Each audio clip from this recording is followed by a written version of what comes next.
Монгол Улсын засгийн газраас 2024-өөс 28 оныг үрчилсэн хөгжлийн томоохон зорилтыг хэрэгжүүлэх, тэргүүлэх зорилттой болгосон жилүүд бөгөөд энэ хугацаанд зоригтой өөрчлөлтийг хийхийн тулд 2025 оны Улсын төсвөө хүртэл бид үрчилсэн хөгжлийн томоохон төслүүдрүүгээ чиглүүлж сумын аймгийн гэхээсээ илүүтэй бүс орон нутгийн хэмжээний далайцтай цар бүрийн өргөнтөө оролцоо мөн төслүүдийн идэвхийг хангах хүрээнд чиглүүлж хийсэн. 2001 онд бүсчсэн хөгжлийн үзэл баримтлал батлагдсанаас хойш 23 жилийн хугацаа өнгөрч байна. За энэ хугацаанд бол онлын чиг авдлага нэлээдгүй өөрчлөгдлөө. За мөн иргэд аж ахуйн нэгжийн хэрэгцээ шаардлага бол бас нэлээд өөрчлөгдсөн байна. Тийм учраас одоо Монгол улс ч гэсэн энэ орчин үеийн онлын чиг хандлагатай хөл нийлүүлж энэ үзэл баримтлалаа шинжилэн босруулах ийм хэрэгцээ шаардлага тулгарч байна.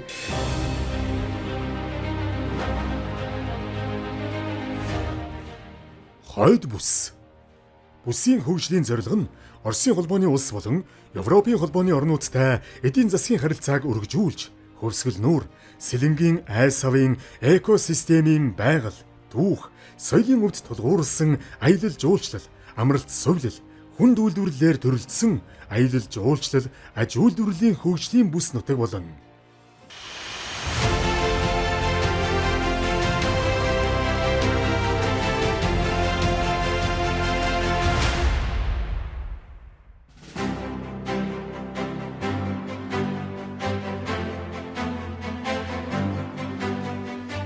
Хойд бүсийн эрхэм хүндэт иргэдээ, эрхэм хүндэт Монгол Улсын ерөнхий сайдаа, эрхэм хүндэт улсын хурал, засгийн газрын гишүүд, орон нутгийн удирдлагууд, эрдэмтэн судлаачид, аж ахуй эрхлэгчид, баялаг бүтээгчтэй та бүхэнд энэ өдрийн халуун мэндийг хүргэн зөвшөөрье.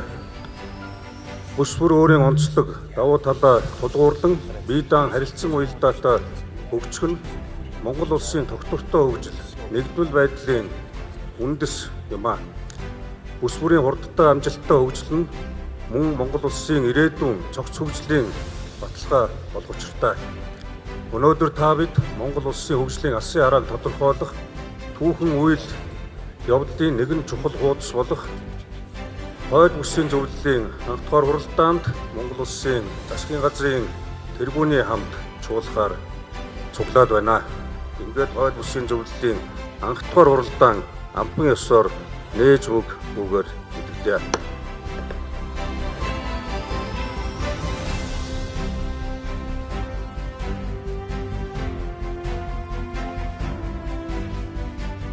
Хамтарсан засгийн газар байгуулагдаж хурдтай хөгжлийн төлөө зориг гарган 14 гатсан мега төслөө эхлүүлье гэдэг ийм одоо хөтөлбөр дэвшүүлсэн.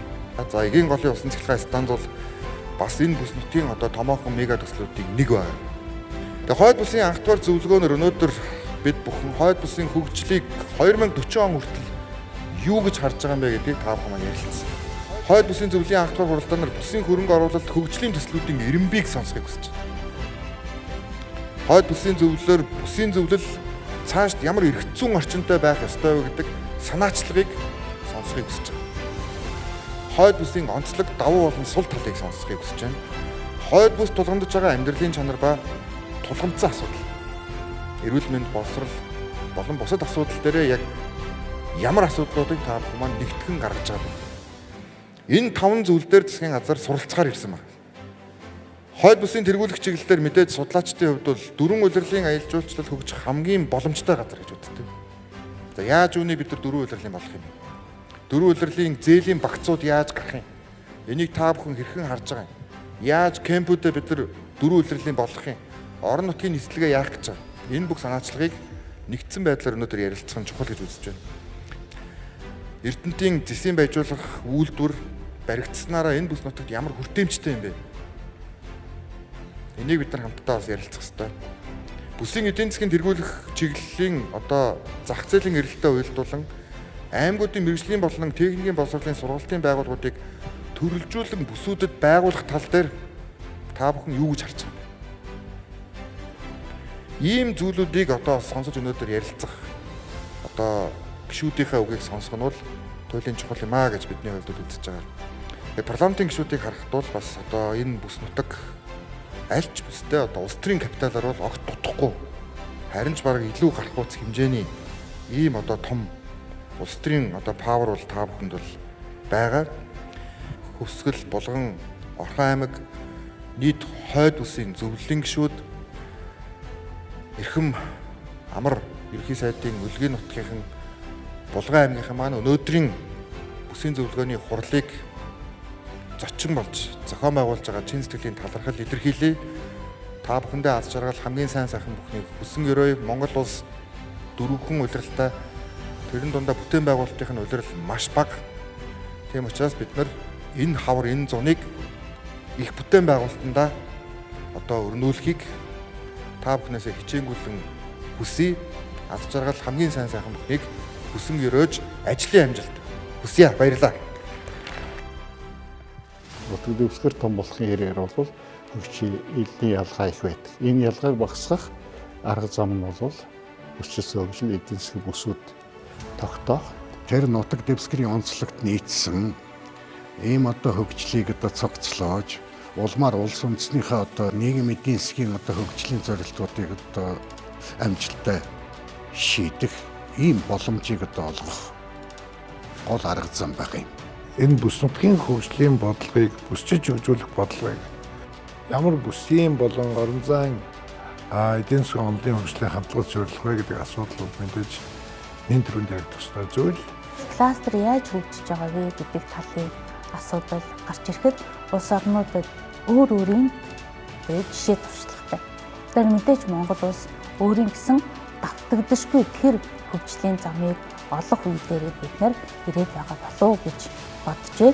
Монгол орны одоо бүсчлэл болгон өөр өөрийн гэсэн соёл түүхийн байгаль газар зүйн их өргөн цонцлогтой байгаа юм. Хойд бүсдэр гэхэд чинь 8 мандаттай нэг тойрог болж өгч шүү дээ. Тэгэхээр улс төрийн хэмжээнд бол нэг тойрог болох эдийн засгийн бүсчлийн хувьд бол нэг бүс болох хоёр маань бол уялдаад ирэхээр цаашдаа бол энэ бүсчилсэн хөгжил маань бол бүгдэд амьдрал дээр хөрсөн дээрээ сууж цаашаа бол хөгжих ийм боломж олцсон нь бол нэгж амаа. Хойд бүс бол Монгол улсын эдийн засгийн хөгжил дэвшилт бол хамгийн чухал үүрэг бариад гүйцэтгэх бүс гэж бодож байгаа. Ягаад гэвэл энд маш их олон хүн амын нягтршил бий болсон. За энийгээ дагаад бол хөдөлмөрийн зах зээлийн одоо нөөц потенциал бол ихтэй. Энэ бүс нутагт амьдарч байгаа ард иргэд маань энэ бүсийн хөгжлөөс хамгийн түрүү өгөөжөө хүртэх бүс бол би хойд бүс гэж харж байгаа. Эдийн засгийн газар зүй, улс төрийн газар зүй, улс төрийн эдийн засаг гурийн харилцан уялдаатай буюу гео эдийн засаг, гео стратегийн бодлогыг бүсчсэн хөгжлийн бодлогын суурь болгож авч үзэж бодлогоо бол босруулж байгаа.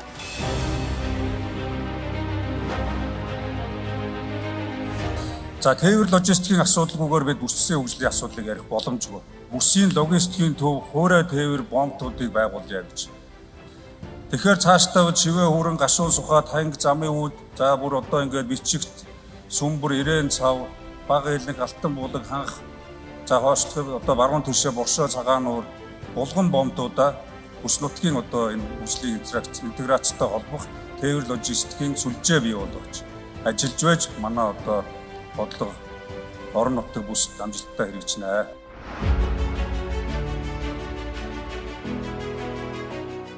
Ханх бага элэнх бомтыг үргэлжлүүлэн нэвтрүүлэх хүчин чадлыг нэмэгдүүлж Монгол улс, Оросын холбооны улс бүгд найрамдах хятад ард улсын эдийн засгийн коридорт холбогдох бага элэнх бомт, хутаг өндөр, ханх бомт, хатгал болон мөрөн дэлмэн чиглэлийн босоо тэнхлэгийн авто замын хойд бүсэд ногдох эсхийг тус барина.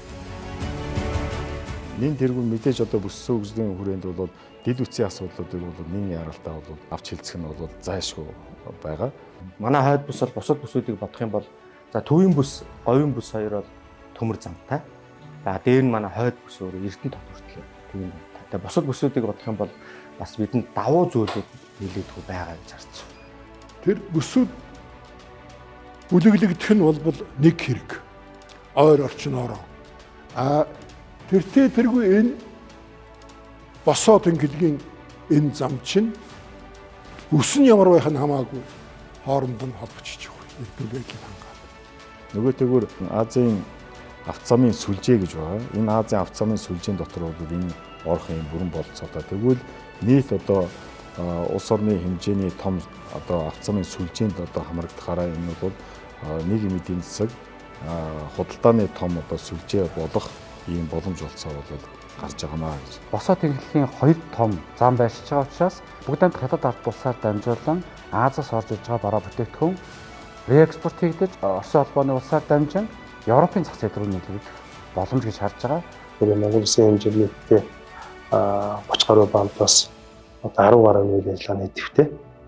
Бус нь бол идэвхгүй байдаг. За энэ идэвхгүй бомбуудын одоо нэг нь бол Булган аймгийн Тэшиг сумын Багаалынхийн бомб гэж байдаг. Энэ Багаалынхийн бомбыг эргээд сэргээх одоо ажлууд хийгдээд зөв боловсруулах ажлууд нь тендерын зарлагдаад аж ахуйн нэгжид тодорцсон. Ингээд одоо эхний ажлууд хийгдээд явж байгаа. Ингээд бомбын худалдаас сэргээд хөлийн худалдааг хөгжүүлээд ирэх юм бол Өвсгөл аймгийн бизнес эрхлэгчид тэр дунд аялал жуулчлалыханд бол одоо бүрэн боломж нэгдэх юм аа. Бомбын сэргэлт бий болох, бомбын сэргэлтийн хүрээнд хийх асуудлуудын нэг нь шүү дээ. Тэгэхээр энэ замыг бол барьсан тохиолдолд түүхийд одоо гадагшин гарах байдаг юм уу? Ямар нэгэн худалдаа намын юм том урсгал бий болох хэвээр. За дид бүтцийн асуудал бүгд шийдэгдэнэ гэдэг маань ямар нэгэн үйлдвэр аж ахуйн нэгжүүдийг барьж байгуулах үндсэн суурин бэлэн болж байна гэсэн.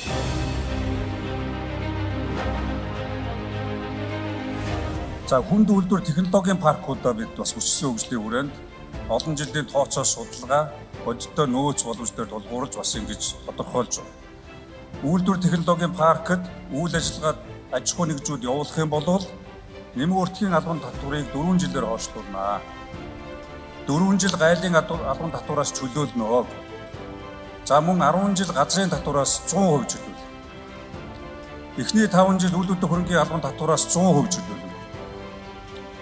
За дараагийн 5 жил бол нэмэг өртгийн албан татварыг бас ингээд 5 жил хойшлуулна. Ингээд паркинг дэд бүтцийн бүтээн байгуулалт гайлын тусгай бус гайлын баталгаат үйлдвэр гээд ингээд олон одоо төсөл хөтөлбөрүүдийг хэрэгжүүлэхэд та бүхэн энэ байршлууд дээр үйлдвэр технологийн паркинг хүнд үйлдвэрлэлийн үйл ажиллагааг явуулах юм бол эдгээр татварын хөнгөлт чөлөөлтүүд өнөөдөр үйлчилж эхэлсэн явж байгаа учраас шууд одоо оролцоод үйл ажиллагаа явуулах боломжтой. Хойд бүсийн эдийн засгийг төрөлжүүлэх, цэс боловсруулах, металлург, химийн үйлдвэр болон бусад дагалдах үйлдвэрийг үйлдвэрлэл технологийн паркийг байгуулна. Аж үйлдвэрийн парк хэлбэрээр за одоо олон улсад аж үйлдвэрийн кластер гэж ярьдаг. Энэ нь өөрөө бүс нутгийн хөгжлийн хурдсгуур болж явах бүрэн боломжтой. Ялангуяа бид 14 мега төсөл буюу Монгол улсын хөгжлийг хурдсгах 14 мега төсөл тодорхойлж гаргасан. За эндээс одоо хойд бүст хамаарч байгаа 2 мега төсөл байж байгаа. Энэ нэг нь бол одоо Эрдэнэтийн зэс боловсруулах үйлдвэр. Өнөөдөр одоо бүтээн байгуулалтын эхлээд 30% тавьж гин гэсэн юм судлаачтай дүгнэлт гарсан. За зэсийн баяжмал хайлуулах, аранжин зэс гаргах гэдэг энэ төсөл бол ерөнхийдөө үе үеийн ургаан чиглэлээр явжсэн хүмүүсийн хувьд бол нэлээд мөрөөдөл нэгсэн гэж хэлж байна. Одоо жишээ нь энгийн тоогоор хэлээд үзэхэд бид нэг зэсийн баяжмлыг 1500 орчим доллараар тонны зардаг бол аранжин зэс болгочиход өнөөдөр дэлхийн зах зээлийн ханшаар одоо 9000 100000 доллараар зарах болцоотой. Өшөө зэсээр эцсийн бүтээгдэхүүн гаргаад зэс нутаг үйлдвэрлэлээ явахад магадгүй 30-40 мянган доллараар тонныг нь зарах болцоотой. Тэгэхээр бид аль болох ордыг иж бүрэн эдийн засгийн үр ашигтай байх, эдийн засгийн үр ашигтай ашиглах энэ төсөл чиглэлээр явж байгаа. Эрдэнэт үйлдвэрийн цэвэр усны хангамжийг манаас сум олгож байна. За модон бүтээгдэхүүний бас үндсэн суурь бас манаас сум дээр байж байна. Тэгэхээр энэ бол нөгөө бие болгоных чи эзэнтих гэдэг ийм зүйл биш. Том хойд ус гэдэг зургаараа бид нэр хэн юугаа хийж чадах вэ? Хэн юуг нь худалдаж авч нийлүүлж чадах вэ? Зах зээл нь хаана вэ? Хэн юугаа бүтээгдэхүүнээ үйлдвэрлэх вэ гэдэг ийм том зургаар нэгдмэл бодлогоор явахад бол энэ бүсчилсэн хөгжлийн концепц бол хамгийн зөв зүйлээ л гэж та харж байгаа. Энийг зүгээр иргэд бас их ойлгож би энэ одоо том эрэг шурагтай араа машиных нь аль эд ангийн бий байх уу? Би юуг нь хийх үү? Би юуг нь нийлүүлэх үү? Би юуг нь үйлдвэрлэх үү? Би юунд нь хүчин зүтгэх вэ гэдгээл их сайн ойлгох хэрэгтэй л гэж бодож байна. Бүс нутгийн хэмжээнд байгаа 3 аймаг бие биеэ нөхөх хэлбэр дээр өрхөөс үйлдвэрлэлээс эцсийн бүтээгдэхүүн гэдэг энэхүү өртөг шингээсэн ажлын байр бий болгосон. Энэ процессыг хийхэд тулд хүссэн ч эсвэл бид нар хөгжлийн гараагаа зөв байлгах гэвэл бүсчилсэн хөгжлийн зорилго, бүсчилсэн хөгжлийн энэ бодлого хөтөлбөрийг хэрэгжүүлэх шаардлагатай гэж бид нар үзэж байгаа. За энэ дээр та бүхэн харж байгаа бүсчилсэн хөгжлийн бас нэг гол их үүсвэр том нөөц болоод аялал жуулчлалын одоо салбар байгаа. Манай одоо улс түүх археологийн асар их баялаг үнэт өвдөө улс орн. Үндэсний үнэт зүйлүүдээр тулгуурлаа цаашлах юм бол энэ палеонтологийн ховор олборуудаа ашиглаж аялал жуулчлалын салбаруудаа хөгжүүлэх одоо бүсийнхээ хөгжилтөө уялдуур тодорхойлж байгаа. Түүнээс биш бүс бүхэн аялал жуулчлал байна гэдэг бүс бүхэн үйлдвэрлэл үйлчилгээ байна. Эсвэл үйлдвэр технологийн одоо чиглэлээр бүгдээрээ одоо нэг төрлөөр өсөлтнөх юм бол нэг нэгээр хатаж унгаах юм эрсдэлтэй учраас энэ одоо ангилж ялгаж хэрэгжүүлэх асуудлууд дээр анхаарч байгаа.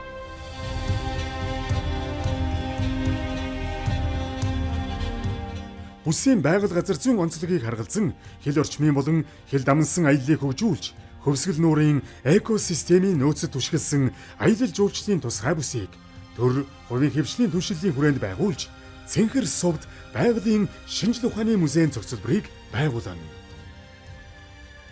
Аялал жуулчлалыг хөгжүүлэхийн тулд мэдээж хамгийн түрүүнд хойд бүсдээр тулгуурласан аялал жуулчлалыг хөгжүүлэх ёстой. Гэхдээ байгаль орчин экологийн аялал жуулчлал хойд бүсд хамгийн тохирсон аялал жуулчлал бүс нутагт хамаарна. Хойд бүсд төрөг уугарын түүх соёлын өв дурсгал газруудаас ахуулаад сүүлийн үеийн сүм хийдүүд хүртэл хойд бүсэд байршдаг. Нэг ялангуяа одоо эртний бөөм үргэлийн уламжлал тэр даян дээрхийн агуй нас эхлээд тэгээд цаашлах нь бол энэ цаатны соёл, цаа маллага, цааны одоо аж ахуйн онцлогийг харуулсан ийм өвөрмөц соёл бол энд аялал жуулчлалын томоохон бүтээгдэхүүн болох юм а гэж миний хувьд бодогдож байна. За дэлхийд дахинд бол яг энэ соёлын, өвийн, түүхийн онцлогоо бол араар дамжуулж дэлхийд өөрийн брендийг хөгжүүлж байгаа туршлагын үедээ харах юм бол за соёлын бүтээч үйлдвэрлэлээр дамжуулаад орон нутагт буцсан хөгжлийг салбар дундын хамтын ажиллагаатай аялал жуулчлалтай масыг жижиг дунд үйлдвэрлэл, өрхийн үйлдвэрлэлийг доктортой орлоготой ар дамжуулж амьдралын чанарыг дэвшлүүлэх төлөвлөж болох стратеги гаргахыг зорж байгаа.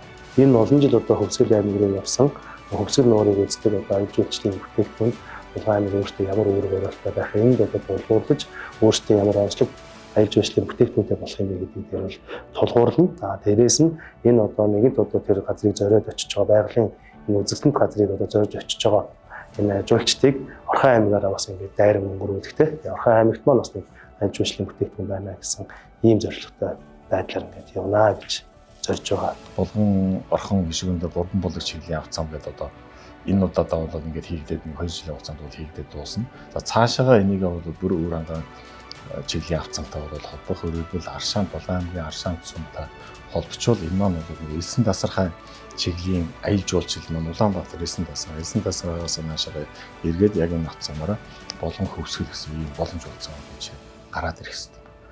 Тэр хойд бүсдэр яг тэр аялал жуулчлалыг хөгжүүлэх багц гаргаад тий хаагуур яаж явах уу, ямар аялал жуулчлал явах уу гэдэг. Тэгээд тэр багцтай тохирсон одоо дид үтсийн асуудлууд орон сууц байна. Тээвэр логистикийн асуудал байна.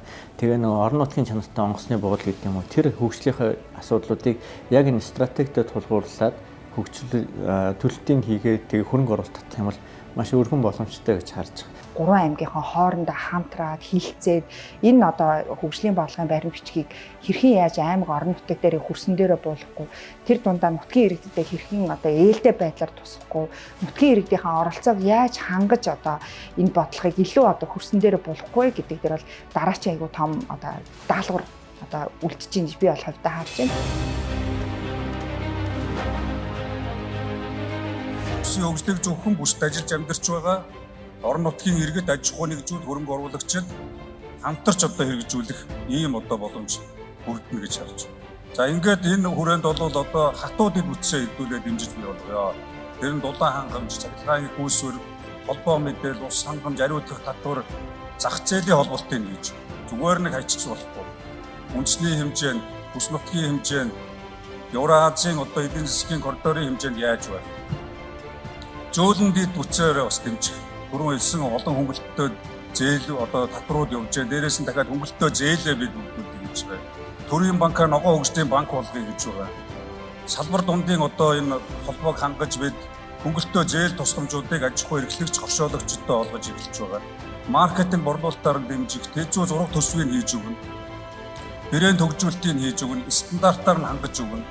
Дээрээс нь инновац технологийн дамжуулалт, үржилт сэлгэгч, генетикийн нөөц, шинэ хоршоо, төрийн одоо худалдан агуултын үйл ажиллагаанууд дээр хүртэл ил тод нээлттэй, гэхдээ тогтвортой бас хянах ийм одоо тогтолцоог бий болгож ээж цааш нь одоо бодлого үргэлжлүүлье гэж.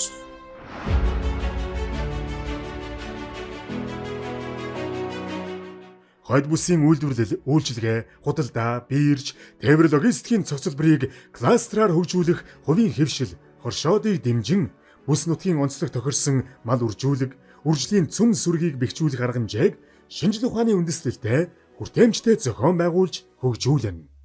За Эрдэнэт өөрөө энэ бол одоо аж үйлдвэрийн том хот байгаа. Тэгэхээр тэнд бол аж үйлдвэрийн одоо том нөөц, одоо болсон хүчний том нөөц байгаа. Энэ том нөөцийг бол ашиглах, үйлдвэрлэлийг хөгжүүлэх ийм том. Өөрөөр хэлбэл Монгол улсын хэмжээнд бол Эрдэнэтийг түшгэлсэн асар том одоо тийм аж үйлдвэрийн болон хүнсний хөнгөн үйлдвэрийн том паркийг бий болгох юм боломж олцоо одоо бидний хувьд байж байгаа. Үндсэндээ бол хойд бүслэр бол асар том боломж олцоонууд бол байгаа гэдгийг бас хэлэх зүйтэй хаа гэж бодож байна. Орон нутгатаа бид нар бас бизнес эрхлэгч нар төрөлж хэрэгтэй байна гэж бодсон. Сүүнийхэн сүүний чиглэлээрээ, хүнснийхэн хүнсний чиглэлээрээ одоо арьс шир үйлдвэрлэж байгаа зүгээр бүтээгдэхүүн хийж байгаа хүмүүс төрөлжиж тэр дотор ахаад кластер үүсгэж явж байгаа. Үйлдвэр технологийн болон дундын үйлдвэрлэлийн төвийн бүс нутгийнхаа нийт бүтээгдэхүүнийг эцсийн бүтээгдэхүүн болоод бүс дундын өртгийн сүлжээ, бүс хоорондын өртгийн сүлжээ цаашлаад олон улсын өртгийн сүлжээнд тоглогч болж оролцох юм боломжууд байна гэж харж байна. За мөн эдийн засгийн эргэлтэнд ороогүй нөөцүүдийг бид нар бас одоо анхан шатнаас нь авахуулаад тордолт, үйлдвэрлэл, технологи, инновац шингээсэн эцсийн бүтээгдэхүүн болгож харуул бид нар ойрын хугацаанд үдээ аж ахуйн үйлдвэрлэлийн бүтээмжийг 2-3 дахин өсгөх боломж байна. Дээр нь боловсруулах үйлдвэрээр эцсийн бүтээгдэхүүн болвол дахиад энийг одоо 2 дахин өсгөх боломж байна.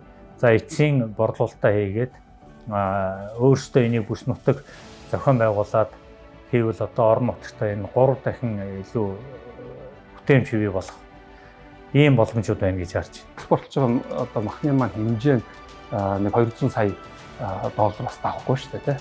Хэрвээ бид нар дотоодын нэмийн үнцний сүлжээ гэдэг энийг хийсэн тохиолдолд Монголд байгаа энэ 170 орчим мах боловсруулах үйлдвэрийн 100-ийн яг ийм кластерын хэлбэр дээр суурилсан нэмийн үнцний хэлхийг шилжүүлэхэд зөвхөн энэ олон бүтээгдэхүүнээс ганцхан хоргоны махан дээрээс гэхдээ бид нар нэг оюут толгой хэмжээний 1.4 тэрбумыг экспортлж болсон.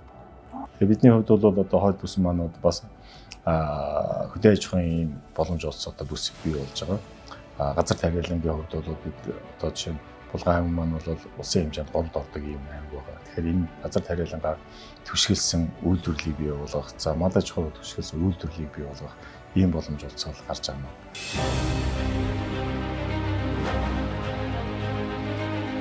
За нөгөө асуудал бол эрчим хүч. Эрчим хүчний их үүсвэр өнөөдөр нийт хүчин чадал 1699 мегаватт байна. За нийт цахилгаан эрчим хүчний хэрэглээ өнөөдөр болвол одоо 5% дээр харж байна. 10 сая киловатт цаг.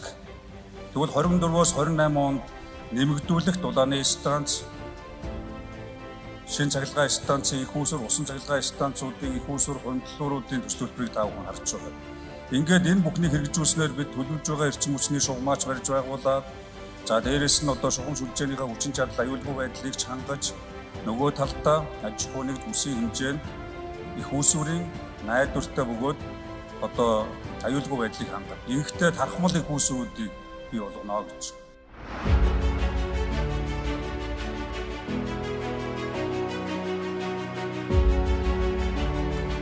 Эрчим хүчний нэгдсэн системийг бүрдүүлэх мөрөн, улаастай, алтай, цахилгаан дамжуулах агаарын шугам, дэд станц, улаастай, шинэ хар урам, Улаанбаатар чиглэлийн 500 кВт-ийн цахилгаан дамжуулах агаарын шугамын хойд бүсэд ноогдох хэсэг бүсийн эрчим хүчний нэгдсэн системийн горим тохируулах үүрэг бүхий 100 мегаватт хүртэл хүчин чадал бүхий усан цэнэгт цахилгаан станцыг байгуулна.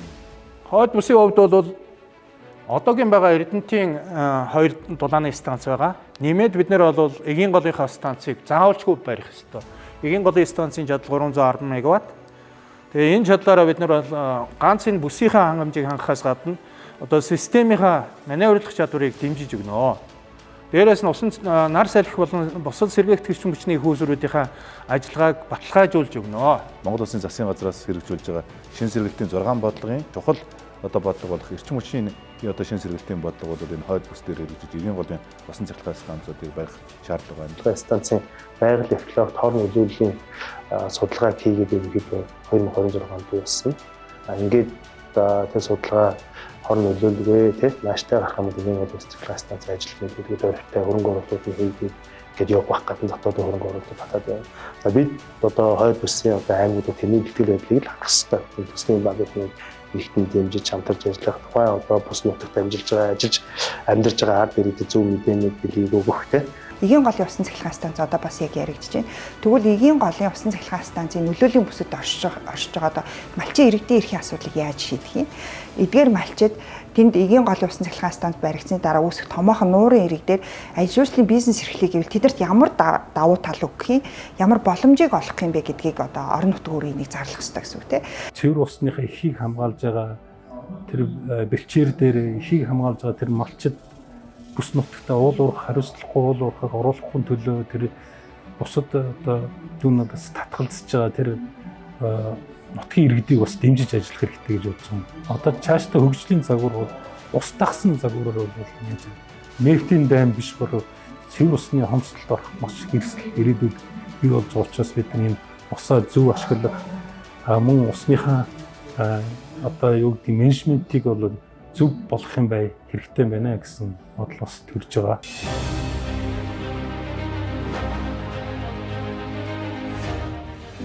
Хойд бүсийн эдийн засгийн тэргүүлэх чиглэл хөдөлмөрийн зах зээлийн эрэлттэй уялдуулан аймагуудын мэрэгжлийн болон техникийн боловсролын сургалтын байгууллагыг төрөлжүүлж салбар дундын дадлага үйлдвэрлэлийн баазыг байгуулан бүсийн хүний нөөцийг бэлтгэх сургалт эрдэм шинжилгээ үйлдвэрлэлийн цогцлборыг байгуулна.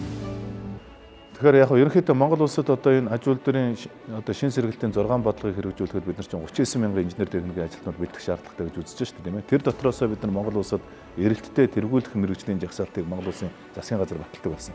За энэ хүрээнд бол одоо яг энэ хойд бүсийн давуу тал болох одоо аялал жуулчлалын чиглэлээр боловсон хүчнийг бэлтгэхэд бол бид нар тэр мөрөн хот дээр байгаа одоо шинжилгээ ухааны технологийн их сургуулийн Харьяа коллеж болж одоо хөгжиж байгаа энэ сургуулиуд дээр үндэслэж үндсэндээ аялал жуулчлалын менежерүүдийг салбарын менежерүүдийг одоо бэлтгэх боломжууд бас шинээр нэгдэж байгаа.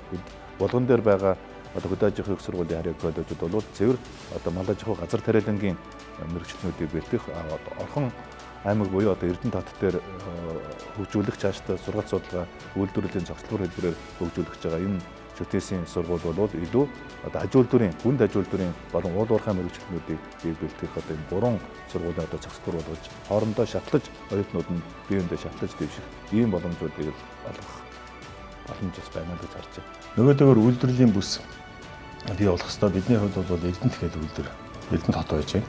Эрдэнэт хотыг дагсан бос сүүчний асар том боломж болоод тэнд байж байгаа. Өөрөөр хэлбэл Эрдэнэт үйлдвэр гэдэг Эрдэнэт хот гэдэг маань өөрөө үйлдвэрийн хот байж байгаа. Тэгэхээр үйлдвэрийн хотыг дагсан тэнд орсон суугчдын одоо толгойд бол аль хэдийн үйлдвэрлэгч болсон. Толгойн дотор нь бол үйлдвэрлэгч хөдөлмөрч одоо тийм иргэдийн одоо сэтгхүй бол тогтцсон юм байж байгаа. Тэгэхээр тэнд үйлдвэрлэлийн том бүсийг бий болгох юм боломж олцоотой байж байгаа. Эрдэнэт оюутны цогцлбор бас хийгдэж байгаа. За энэ болохоор мөн зөвхөн Орхон аймгийн биш, хойд бүсийн болгон болон хөвсгөл аймагуудын оюутнууд сургууль нийлсэхэд хөнгөлөлттэй.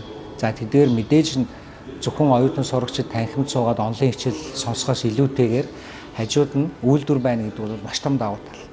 Тэндээс үйлдвэрт ажиллаж байгаа инженер техникийн ажилчид ирээд нөгөөдөлд онл практикийг хосолсон байдлаар сургалтуудыг явуулж дадлгуудыг шууд хажууд нь байгаа үйлдвэрүүд дээр нь явуулаад ирэхээр ирээдүйд бэлтгэгдэж байгаа инженер техникийн ажилчид оюутнууд маань илүү онл практикийг хослуулсан шууд ажлын байранд гараад ажиллах бололцоотой мэргэжлүүд бэлтгэгдэх юм байна. Манай хөвсгөл өөрөө хүн амын бүтцийн үед их онцлог, туваа иргэд байдаг, цаатан иргэд байдаг. Тэгэхээр эдгээр иргэдийн боловсролын асуудал нийтлэг бас боловсролын одоо хүртээмжийн асуудлыг бид нар аягүй сайн харах хэрэгтэй. Тэгжээж бидний нөгөө аяж үйлчлэл хөгжих гээд байгаа бидний яг нөгөө нутгийн уугуул иргэд маань өөрөө тэндээ амгалан тавиа орших одоо боломжийг бүрдүүлнэ гэсэн үг. Тэгэхээр энэ хөдөөгийн сэргэлт хөтөлбөрийн хүрээнд одоо тухайн орон нутагта боловсон хүчнүүд ажиллаж байгаа боловсон хүчнүүдийн нийгмийн асуудлуудыг дэмжих эхний ээлжин дотроо байгаа ажилтнууд тэднээсээ чадваржуулах.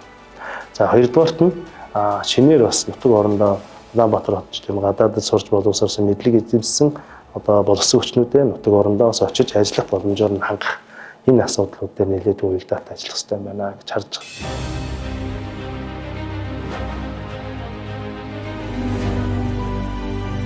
Улсын онцлогоо эмчилгээний төвийн төрөлжсөн нарийн мэрэгжлийн тусламж үйлчилгээг өргөжүүлж, осол гэмтлийн тусламж үйлчилгээ МИС-ыг төрөлжүүлэн хөгжүүлж, мал амьтнаас хүнд халдварладаг халдвар төвчний хяналт, сэргийлэлт, яаралтай хариу арга хэмжээний бэлэн байдлыг хангах дэд төвийг байгуулна.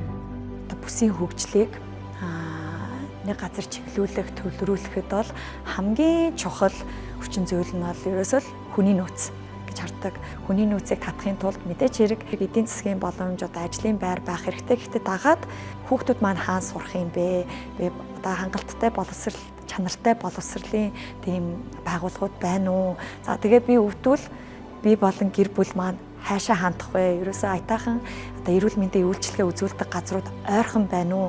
Одоо тэрийг л ерөөсөө бодох хэрэгтэй. Тийм болохоор бид нэр хүний нөөцийн хөгжлөө бодож байвал эрүүл мэндийн бодлого болон боловсролынхаа бодлогыг бодох хэрэгтэй. За одоогийн байдлаар жишээ нь одоо хавдрын одоо хими эмчилгээ гэж юм энэ одоо эмчилгээнүүдийг бол Орхон аймаг дээр бүсийн төвийн онцлогооны төв гэдгүүдээс Орхон аймаг дээр очиж хийгээд явдаг. Тэгэхээр яг Орхон аймаг дээр тэр Хөвсгөл аймгийн хаан сумын ч гэдэм үү те одоо тэр одоо сумын одоо Аслагдмал сумын одоо Баянзүрх сумын иргэд ирэх нь одоо хэрэг зардалтай хав. Тэгэхээр аймаг дээр яг энэ хөнгөвчлөх эмчилгээнүүдээ хийх.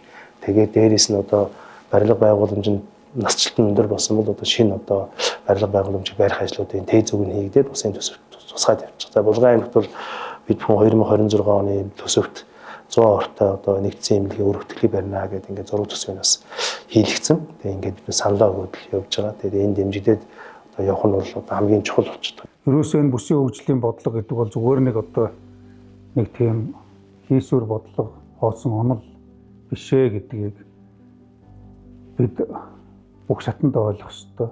20 гаруй жил цаасан дээр, ширээн дээр, шүүгэнд тарагдсан байсан бүсийн хөгжлийн бодлогыг энэ засгийн газар ажил хэрэг болох томоохон зорилтуудыг дэвшүүлж, улсын их хурл засгийн газрын тогтоол шийдвэрүүд гарч тэгээд тэр хэрээрээ аймаг орон нутагт төвлөрсөн олон хөтөлбөрүүд хэрэгжиж эхэлж байна. Аймагуудын бүсүүдийг төрөлжүүлж, хөгжүүлэх эдийн засгийн үжил баримтлалыг боловсруулж байна.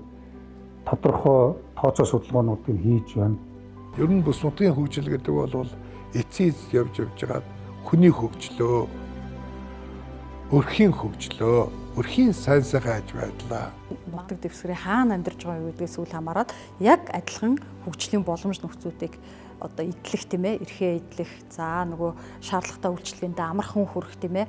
За магадгүй бизнес эрхлээд зах зээл нь ойрхон орлого болоод амжиргаагаа дэвшлүүлээд амьдралын чанар нь илүү одоо боломжийн түвшинд хүрэх гэдэг ийм зүйлийг ярьж байгаа. За тэгэхээр бүсчилсэн хөгжил гэдэг маань энэ бүхэнд хүрэхэд төтөлж байгаа нэг арга хэлбэр гэж бас харж байна. Бүс болгон дээр бол цаашлах юм бол Монгол улсын хэмжээнд хүнсний хангамж аюулгүй байдлаа шийдэх нь нэг чухал учраас хүнс одоо бүссэн хөгжилтэйг хамтарч энэ одоо хүн амынхаа ард иргэдийнхаа эрүүл аюулгүй хүнсийг хэрэглэж сургах, хэрэглэж занших, мөн одоо хүртээмжийг нэмэгдүүлэх, худалдан авах чадварыг сайжруулах, мөн аюулгүй байдлыг хангах гэдэг маш олон асуудлуудаар ингээд хамтарч ажиллах ийм чухал цаг үе ирж байна гэж харж байгаа. Бүс нутаг төлөвлөлт бол үндсэндээ бол орон зайн төлөвлөлтийн агуулгатай, эдийн засгийн чиг баримжаатай, байгаль нутаг дэвсгэрийн онцлог ашиглалтыг зөв тусгасан бодлогын болон төлөвлөлтийн хамгийн чухал баримтчгүүдийн нэг байгаа юм. Улс орныхоо байгаа нөөцийг байгаа газар дээр нь үрж өмсөлтөд ашиглаж, улс орныхоо эдийн засгийн өсөлтийг төргийтгэх, хүн ардынхаа одоо аж байдлыг дэвшүүлэх ийм том шаардлага бол одоо тавигдчихж байгаа. 21 аймгаар 3 удаагийн хилцүүлэг зохион байгууллаа.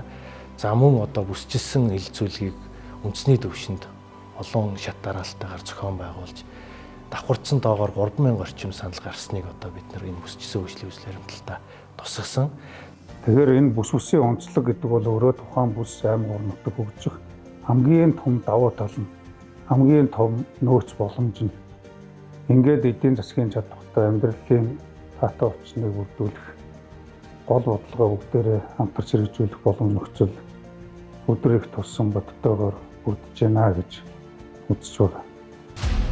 Өсчилсэн хөгжлийн эрхэм зорилго, үндэсний соёлоо дээдэлсэн байгалийн унган төрх экосистемийн тэнцвэрт байдлыг хадгалан хойч үедээ өвлөвсөн эдийн засгийн төрөлжилт, дагналт, хоршилт бүхий ногоон үйлдвэрлэлийг хөгжүүлж бүс нутгийн эдийн засгийн интеграцид нэгдсэн хүн амын нутагшилт суурьшлийн тогтвортой тогтолцоотой өрсөлдөх чадвартай бүсүүдийг харьцангуй тэнцвэртэйгээр хөгжүүлнэ.